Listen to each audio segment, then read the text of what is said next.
guys, it's Meg. What's up? What's poppin'? Welcome to the podcast. Have you ever sat in class or walked into a bookstore and saw some banned books?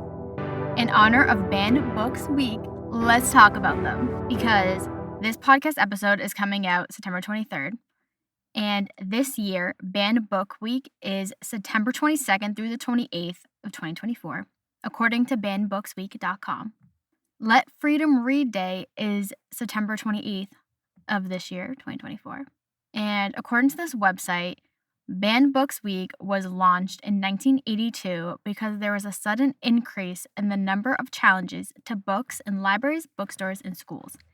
And we're skirting right off the bat. First, minute of the podcast. Isn't it crazy that in 2024, we're still over here banning books and trying to control and censor words on a page versus weapons?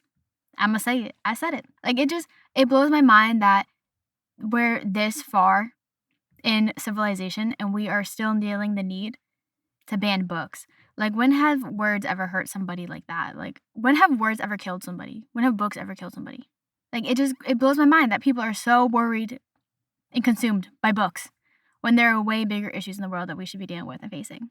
But I didn't look this up, and now I'm actually curious. I wonder, should we just do this live instead of having anime come in? I want to know what's the first book to ever be banned. This might be longer than a podcaster, so Edit and Meg, please come in here with that. Hey, what's up? It's Editing Meg, and apparently in the US, the first book to ever be banned was Thomas Morton's book, New English Con, from 1637. And the number one most banned book of all the time is 1984 by George Orwell. And I just want to know, what did he write in that book that is so bad? Thank you for that. The other source I use, actually, before we do that, bannedbooksweek.com actually has a lot of cool resources and fun things to look at, so I highly recommend checking out this website. Just want to put a little disclaimer in that this episode is not sponsored in any way. I just found their website doing research and I thought it was so cool and fun.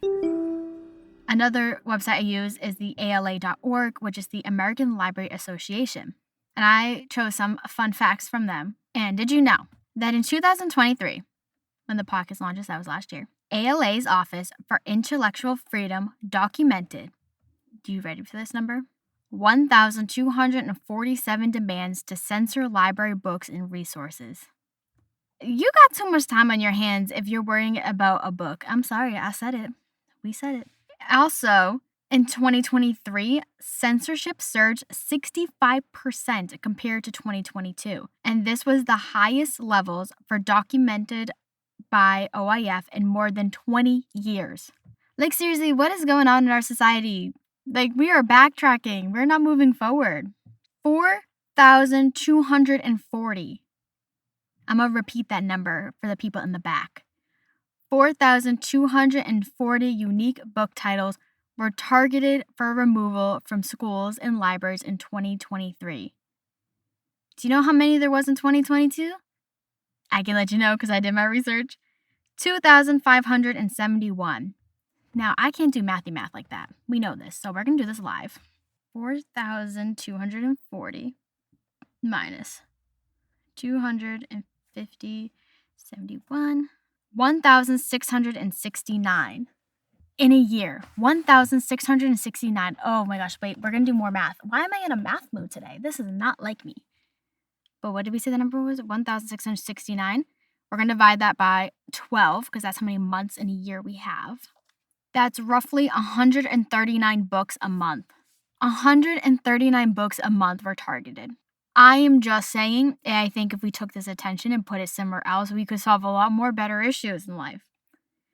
But do you think I stopped there? No one else blows my mind. We're skirting, but I'm pretty sure Junie B. Jones by Barbara Park. Such a great series. I love it. But she's part of the banned books list.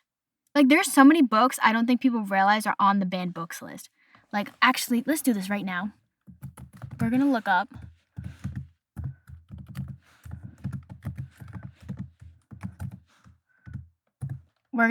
popular books that are banned. And I bet you half of these, you're going to be like, what? I had to read that in school. Looking for Alaska by John Green. That is on the banned books list. The Perks of Being a Wallflower by Stephen Chbosky. That is also on the list. To Kill a Mockingbird by Harper Lee is on the list. The Catcher in the Rye by J.D. Salinger on the list. The Hunger Games by Suzanne Collins. Guess what? She made the list. I didn't know this one. Eleanor and Park by Rainbow Rowell is on the list for offensive language. This is like, I'm not a romance book really. I actually have another book. Oh, we didn't write down. We have another book podcast episode. Maybe Ed and Meg can come and tell us when that is. The book episode was from season 8, episode 4. But I've always said I am not a romance book really, but this book, Eleanor and Park, I love this one. I think it is so cute and so fun. The Adventures of Huckleberry Finn by Mark Twain. He's on the list. 13 Reasons Why by Jay Asher on the list. The Hate You Give by Angie Thomas is on the list. Like Harry Potter and the Philosopher's Stone specifically by J.K. Rowling on the list. It just blows. Charlotte Webb, a kid's book. Charlotte Webb by E.B. is on the list. Are you joking? Apparently, this was in China. I don't know if this is here. But apparently Green Eggs and Ham by Dr. Seuss is banned. That's what I'm saying. I think there's like so many books that people don't process or like banned. There's a whole banned book section on Barnes & Noble. That is so cool. I really like that. Lord of the Flies by William Golding. That's on there. Of Mice and Men, John Steinbeck. That's on there. Animal Farm by George Orwell and 1984 by George Orwell. The Giver by Lois Lowry on the banned books list. Another Harry Potter book. It just blows my mind. The Handmaid's Tale by Margaret Atwood. Where the Wild Things Are. That is a kid's book. Like, why is that banned? According to FGIBookMobile.org, Where the Wild Things Are is largely banned in the South and by psychologists for being quote-unquote too dark due to Max being sent to bed without dinner. It was seen as promoting child abuse, as well as, I am being so serious, witchcraft and supernatural events. Trying to find one that people would be like, what? Where the Sidewalk Ends by Shel Silverstein, a poetry book. The Diary of a Young Girl by Anne Frank. But it just blows my mind that these books are banned. Why are we so scared of words? You know what they say? Sticks and stones may break my bones, but words will never hurt me. But yet here we are banning them. So that says something. But those are just some books from all over that have been banned in the past. But I have the 10 most challenged books of 2023, how many times they were challenged and what they were challenged for. And when I tell you all 10 have the same exact reasoning, come up with a better reasoning, Pookie. But number 1, Genderqueer, a memoir by Maya Kababe. Also, we know I'm going to butcher everybody's name. I am so sorry. But this book had 106 challenges, and it was challenged for, just keep this in mind because this can be for every book, LGBTQIA+ content and claimed to be sexually explicit. Number 2, All Boys Aren't Blue by George M. Johnson. It had 82 challenges. For what, you may ask? The same 2 reasons. LGBTQIA+ content plus claimed to be sexually explicit.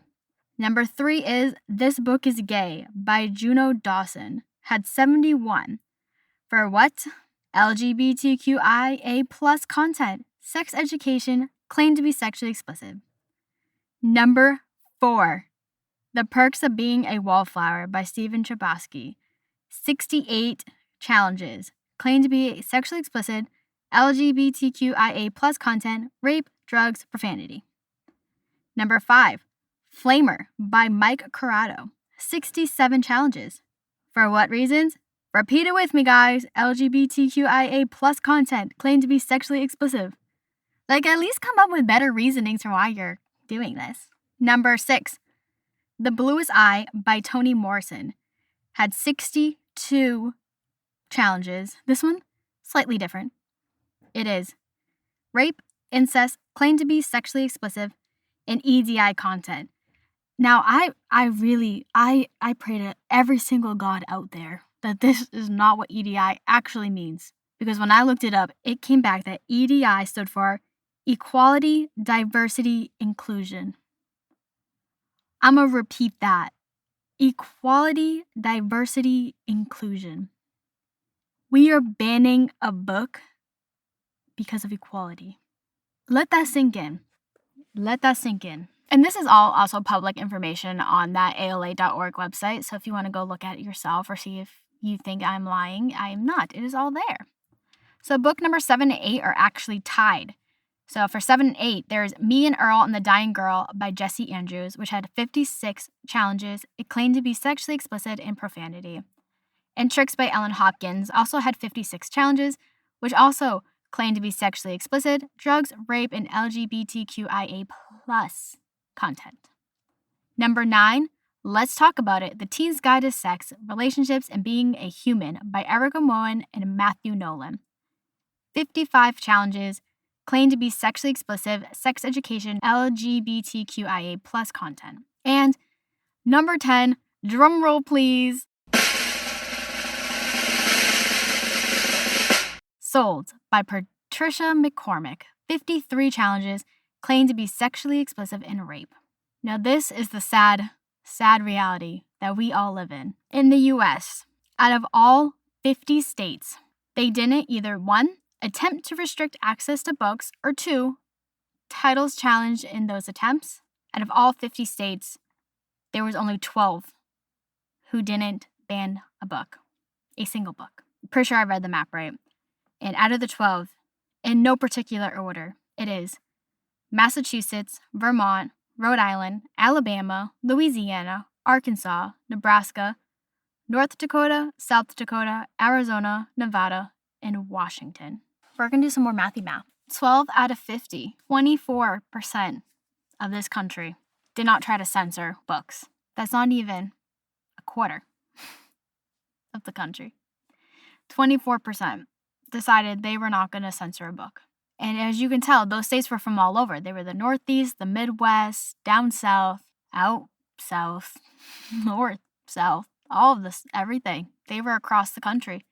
There were certain states who decided not to ban a book. And I honestly think that is crazy. That we're still banning books and words in 2024. And unfortunately, it looks like it's going to be like that for a very long time. But there are ways to go against this, stand up for the rights of books and being able to read. And if you go to the first website, bannedbookweeks.com, there's a plenty of resources out there. You should totally check them out. They're really cool. Remember to vote. Just a plug. Not to get political, but to get political. Because the fact that we are more concerned about words on a page than other issues in our country and other countries around us will forever blow my mind. But what about you guys? Have you read any of these banned books? I apparently have read a lot of them. I think it's fun. I actually kind of want to read a banned book during this week. I bet I have one on my shelf somewhere. And I challenge you to do the same thing. Read a banned book this week. Post about it on social media. I'm pretty sure the hashtag was bannedbooksweek.com. Edit and Meg will come in with the hashtag that they said to use for it. There's actually 2 hashtags you can use. The first one is hashtag Let Freedom Read Day. And the second one is hashtag bannedbooksweek. Thank you for that. But yeah, continue reading, continue expanding your mind and your knowledge. And no, sticks and stones may break your bones, but words will never hurt me is what they say. So why are we banning them? Thank you for tuning into this week's episode of Hey Guys, It's Meg.